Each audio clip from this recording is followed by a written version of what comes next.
Salut, alors j'ai décidé de faire une série de petits tutos. Je dis une série parce qu'il va y avoir beaucoup de différentes questions abordées, très techniques, concernant les termes audio et MIDI que l'on retrouve dans nos fameux DAW, Digital Audio Workstation. Et ça, c'est venu tout simplement d'une question, et de plusieurs questions d'ailleurs qui m'ont été posées, en me disant est-ce que tu pourrais nous expliquer un peu les différents termes que l'on rencontre dans les logiciels qu'on utilise. Alors moi, je suis déjà un vieux de la vieille, j'ai utilisé énormément de logiciels, que ce soit de Pro Tools, Cubase.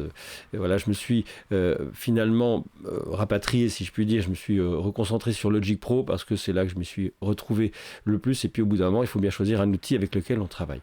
Mais il est évident que à travers le temps et l'évolution de l'audio numérique, il y a eu beaucoup de termes qui sont apparus et les personnes qui démarrent souvent en audio numérique, qui démarrent dans la composition, dans la création, parfois peuvent s'y perdre. Et puis parfois aussi d'un logiciel à l'autre, eh bien, il y a parfois des noms, des termes qui changent alors qu'en fait les notions sont exactement les mêmes. La plupart des questions qu'on se pose concernant les termes audio et numérique, on peut les trouver assez facilement sur Internet. Une bonne recherche permettra d'obtenir des réponses intéressantes, effectivement.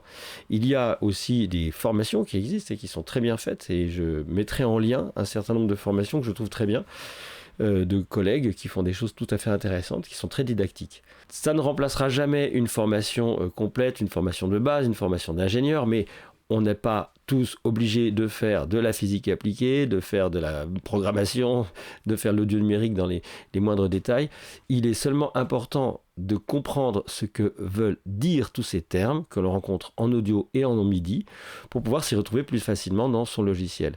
Donc moi je vais partir de Logic Pro, je vais explorer certaines fonctions, certains termes, et puis il sera tout à fait possible de poser des questions, que je puisse faire un autre tuto et de voir les correspondances qui existent dans les autres logiciels. L'important, c'est d'avoir des notions précises de tous ces termes audio numérique MIDI que l'on a dans nos logiciels. Et on va commencer avec Logic Pro, puisque c'est celui que j'utilise et que peut-être que tu utilises aussi.